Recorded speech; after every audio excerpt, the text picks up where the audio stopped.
So I wanted to use today as an opportunity to deep dive Margaret Josephs and her role in all the brewing drama on the Real Housewives of New Jersey. I have had major concerns about Margaret from the very beginning, and I know that she is a fan favorite. I know that she makes for good TV in a lot of ways. I know that she tends to mostly be on the right side of arguments, but there have been many little areas of concern for me since the very beginning of her time on the show, and I feel like we're watching them play out now on this current season in a bigger way. So I just kind of want to backtrack to the beginning and just highlight a few things that definitely have been in my awareness and consciousness, and we'll just talk through it and see what it reveals to us. This is what I want to say about Margaret first and foremost. I've noticed a tendency in her to be mean in a very subtle way, but to be mean, and I've noticed a tendency in her to be angry and to really not let things go. So for me, this all started from the very beginning when she had her first cast trip with the ladies to Boca Raton. Now, if you remember, just to kind of set this up for you and to remind you of the context of everything, the ladies were in Boca Raton. Margaret had been introduced to the group through Siggy. That was her connection to the group, Siggy. And Siggy was the one who invited her on the trip to Florida. It was Siggy's trip, and Siggy included Margaret in this. And as we all remember, there was a big kerfuffle that happened over a cake.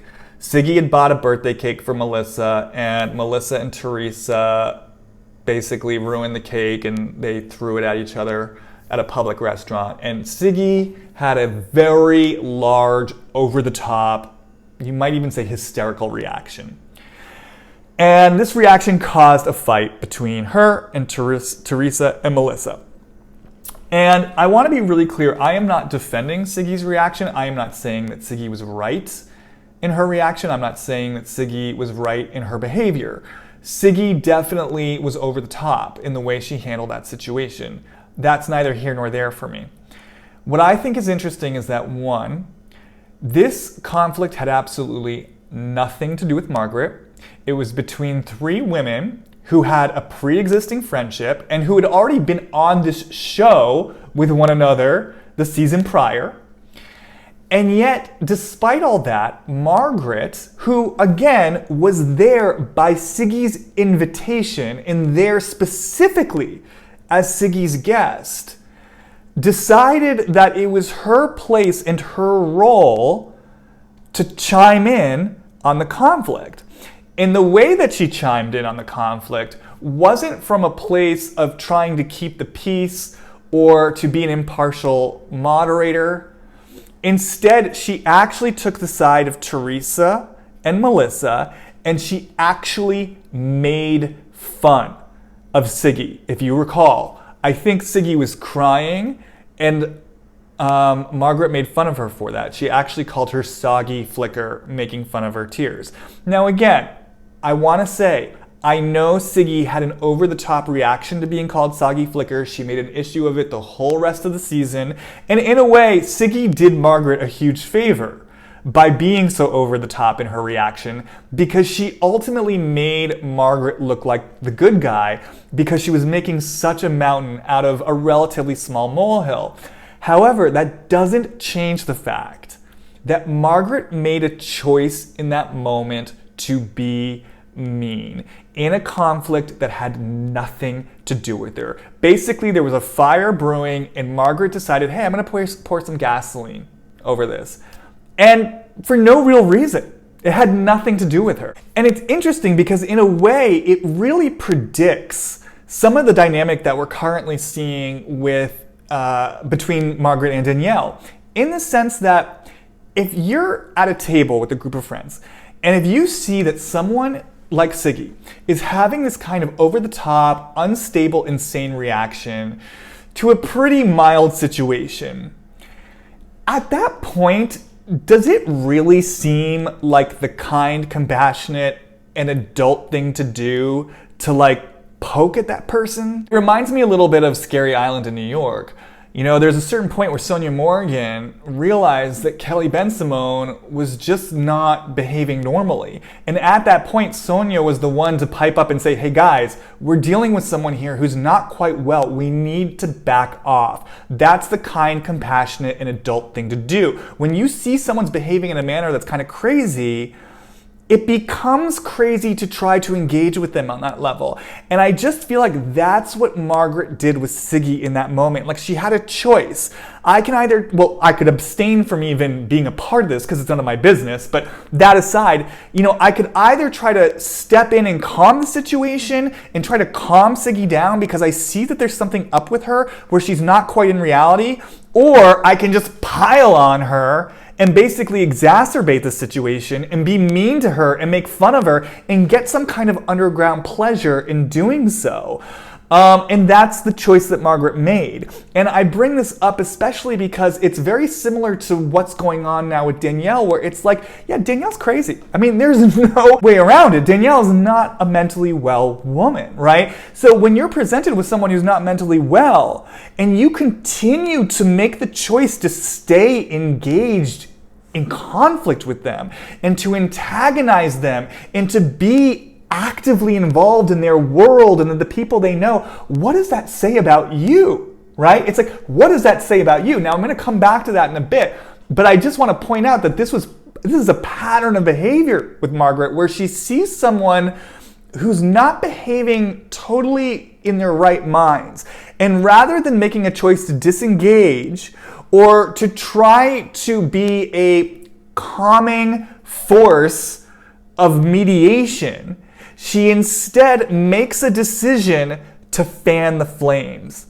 And I think that's very interesting. I think it's very interesting. And you saw it from the beginning with her. And what's interesting about her conflict with Siggy is that throughout the season, she continues to get so incensed over Siggy's larger-than-life reaction. But it's like, Margaret, you saw this from the beginning. You saw what you were dealing with from the beginning. And you decided to poke the bear. Like, you saw how Siggy was reacting to cake getting thrown by two of her good friends. And in that moment, you decided to poke the bear. And then, knowing full well that Siggy has a tendency to overreact and take things personally, you poked the bear, and then you got more and more and more incensed as the season went on over the fact that she was so upset about it. And you almost felt persecuted. Like, that's really what it felt like all throughout that season, that Margaret kind of had this attitude of like, Siggy won't let it go. Siggy won't see me. Siggy is vilifying me.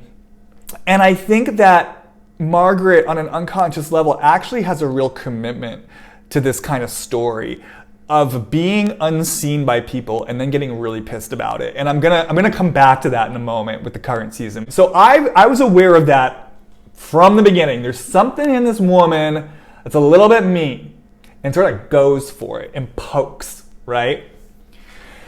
So then we get to this next season, Margaret's second season, which was last season, right? And I'll never forget, something else really stood out to me, which was this whole storyline that she had with her, I don't think it's her biological, I think it's her stepson and her ex-husband, Jan.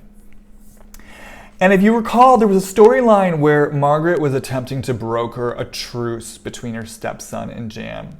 And I'll never forget, there was a scene where her stepson was helping her with a photo shoot for her product line. And Margaret introduced this idea that, hey, I want you to like reconnect with your father. I want you guys to have a good relationship. I want you guys to work it out together. And I'll never forget, her stepson looked at her. I mean, he was like stone cold silent. And he looked at her with such intensity. Like, it was so clear to me that this is a young man who, I don't know what happened between him and his father, but he clearly has a ton of rage and hatred toward his father.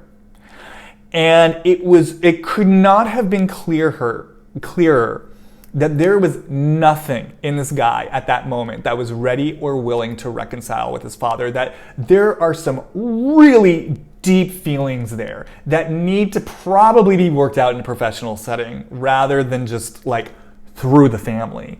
And what was so interesting to me, it's like I'm watching this guy give Margaret this like death stare where it's so clear that he's got deep-seated issues with his father, and Margaret's just sitting there with like a smile on her face, like, you two will work it out. Like, you two will work it out. And she was just like missing all the cues, just refusing to see what was in front of her. And, it was a similar thing with her husband. I remember, I think it was maybe at like the charity function that Margaret had, but there was some point where she was trying to get them together. And you could see with Jan too, whenever she brought up the idea of them reconciling, like there was just something so shut down in him. And I just got the feeling off this, like this is a woman who's not willing to be in emotional reality right now. Like she's got it fixed in her mind that she wants these two to reconcile. Maybe for her, this is just a storyline for the show. I don't know. But it's like she's being presented with this information from both her stepson and also from her ex-husband, and she is refusing to see it. And it just reminds me of like someone who wants to just like put a band-aid on like a gushing wound. And when I saw that, what that told me about Margaret is this is someone who has a huge capacity for major denial, major emotional denial. And like, even as I'm saying this, I'm kind of feeling an energy going through my body. It's like, everything's fine. Everything's fine. Everything's fine. Everything's fine. Like, that's kind of what I get off Margaret. It's like, everything's fine. Everything's fine. But it's not fine, and yeah. And it's like, even when I embody that energy, I can feel all the murkiness that's being held in the abdomen that's just being ignored.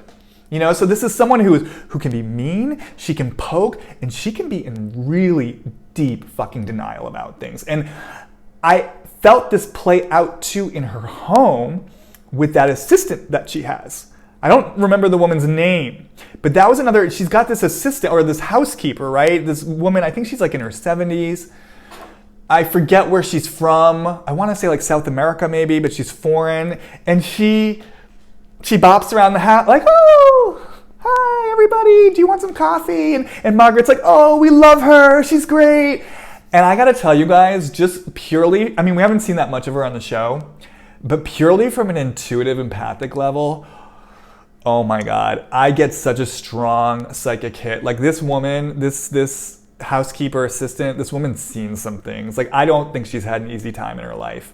I do not think this woman has had an easy time in her life. And for me, it's kind of another, it's just another, if the universe speaks to us in images, and if we're in this big waking dream together, it's just another symbol or archetype or image in the Josephs household of someone who's just got this smile, everything's fine, everything's fine, everything's fine. I'm the wacky, kooky housekeeper who just loves making coffee, and I've got a smile on my face. Everything's quirky and fine.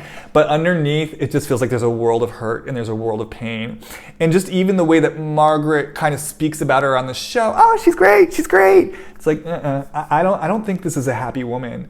And I think you're kind of playing into a facade that's not real. And as I'm saying this, I've always gotten the same feeling around Margaret and her mother, and we're seeing that play out on the show, right? It's kind of been this thing the whole time of like, oh, Marge Sr, love her, she's great, she's quirky. Like, she's part of Margaret's role on the show, but this season, the cracks are starting to show, right? Where we're getting a taste of Margaret's abandonment issues. She feels like her mother doesn't really see her. Her mother leaves her behind. Her mother's more focused on herself. And so again, there's another flavor here of like what I would call the discrepancy or the gap between like this, oh, everything's cool, everything's great, everything's kooky, everything's light image, and then sort of a deeper, darker truth that kind of seems to be just oscillating, underneath the surface, right? And I do feel, as long as I'm talking about Marge Sr., like I really do feel something in Margaret about not being seen by people and getting missed. And I have a feeling this is based in large part on her relationship with her mother. Kind of like a voice that says, fuck you for not seeing me. If you don't see me, you're gonna fucking pay. Okay? And so that brings me to what's going on with Danielle and Teresa now. Margaret got into a friendship with Danielle. Why any of these women become friends with Danielle, I will never know. But she became friends with Danielle. And so then we all saw it play out last season. Danielle was like a bridezilla at her wedding. And part of that was really vilifying Margaret. She basically told Margaret, like, you don't do enough, you're not a good enough friend, and you're not really there for me in my time of need at this wedding. And, for Margaret, it clearly took Margaret to a deep place. Margaret clearly felt hurt. She clearly felt betrayed. I think there was a very clear flavor for Margaret of like, I've got these good intentions. I've attempted to be a good friend to you, and now you are not seeing me. And that clearly triggered something so deep in Margaret. Because what we see now is Margaret will not let it go. Margaret at this point realizes Danielle is not mentally well. I said this before, right? And yet for some reason she keeps actively inserting herself in Danielle's life. So if you know, like Margaret makes a good point, right? It's like Danielle's the type of person who if she's splitting up from you, she'll accuse you of abusing her, she'll accuse you of abusing her children, and then she'll move right back in with you, right? There's no real, like nothing sacred with Danielle. She's just gonna fight dirty however she needs to fight. We've seen this on the show. She's not mentally well. But here's the thing, Margaret, it's like if you know this about Danielle, why are you still in her orbit? Why are you hanging out with her ex-husband who's not even her ex-husband yet and still lives with her? Why are you inserting yourself into that situation? And by the way, Margaret, I gotta say to you, Marty is a grown man. He chose to be with Danielle. Danielle cannot get between him and his children. Do you understand? Marty gets between himself and his children. If he lets a woman get between himself and his children, that's on Marty. And for you to blame Danielle for that, that's you trying to make Danielle a monster and Marty a victim. Why are you trying to make Marty a victim? Because it makes Danielle even more of a monster. Because there's something in you that is determined to blame and to vilify Danielle. And you are not going to be happy, Margaret, until the whole world agrees with you that Danielle is some awful, evil person. And the reason why you're so hell-bent on proving that Danielle is an evil, awful person is because you've got this deep charge around not being seen for your good intentions. And I have a hunch that really comes from your relationship with your mother. But you can't get mad at your mother in the way that you deeply want to. You don't feel you have permission for this anger and for this rage. So instead, you take it out on other people. And that's why you get mean towards people. That's kind of why you like to poke at people. And that's why you're so hell-bent on Danielle being held responsible for her actions. Because here's the thing, if someone's crazy and you continue to poke them and to be at a store with them and to talk about them when they're right there, which is what just happened on the last episode, and you continue to like throw wine at them and throw water over their head, what does that make you? If you know someone's crazy and you continue to engage with them in this antagonistic, confrontational way, what does that make you? Because here's the thing, you guys, Danielles are everywhere. You know what I'm saying? In the sense that we can't control other people, and everyone's on a different point of the spectrum of mental health and wellness. So there's going to be a shitload of people out there who are mentally unwell. There's going to be a shitload of people out there who aren't going to see you. There are going to be a shitload of people out there who want to blame you for stuff, right? It's the healthy reaction to see that and be like, oh, okay, that person's trouble. They're not going to see me. I'm so clear in who I am that I'm just going to step aside and let them go do their thing. I don't want any part of that. But that's not what Margaret's doing. Margaret's seeing the crazy person and she's saying, oh my God, that person's crazy. Let me get into it with you. That's about Margaret's anger, and that's about her need for vindication. And it really has nothing to do with Danielle. And I think that's also what we see playing out between Margaret and Teresa right now, where basically Margaret has not been seen by Danielle, right? Which feels unfair, and it triggers this angry place inside of her that's saying it's not fair. And then on top of it, not only is Danielle not seeing her, Teresa is taking Danielle's side.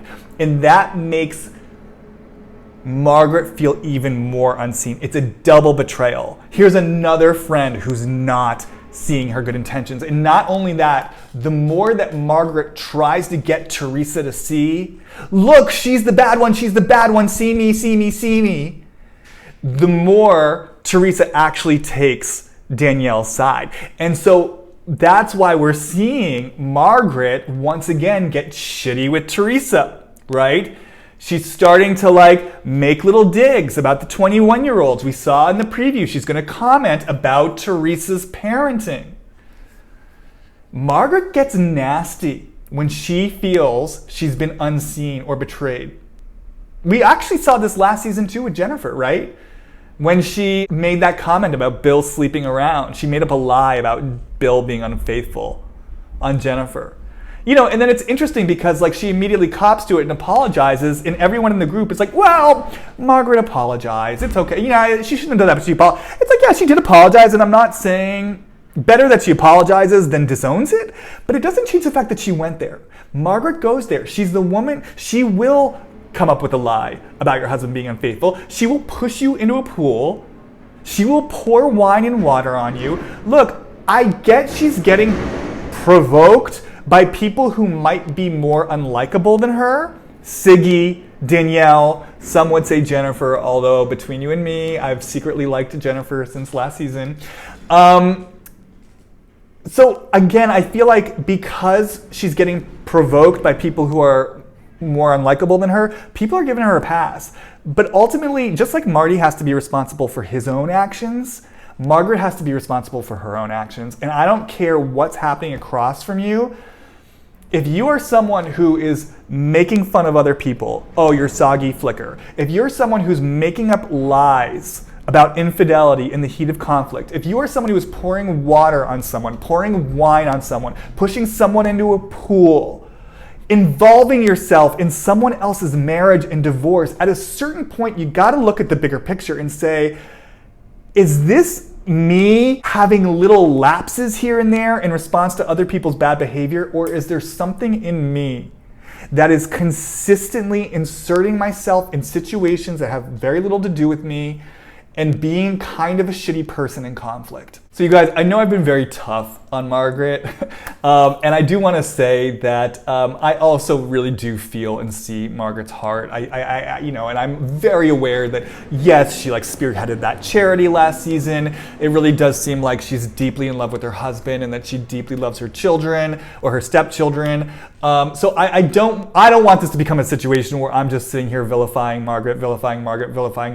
But I will say I do find myself getting triggered by her on the show because I do think there's this narrative that she creates and that the viewers really co-sign that she is this kind of like down-to-earth normal person who's sort of dishing it out, you know, in all the best ways, when in reality, I think that this is a woman who really has a lot of disowned rage around not being seen, and in the place where she doesn't take responsibility for that rage, she can get mean and she can get shitty. And we're seeing this play out, right? And by the way, I said the same thing about the cast in seasons 1 and 2. It's like, look, Caroline, Teresa, Jacqueline, if you know Danielle is crazy and you keep poking at her, what does that make you? It makes you a bully, is honestly what it makes you. And it's interesting because I felt like Dina was the only one who kind of got it. Like, oh, I see who Danielle is.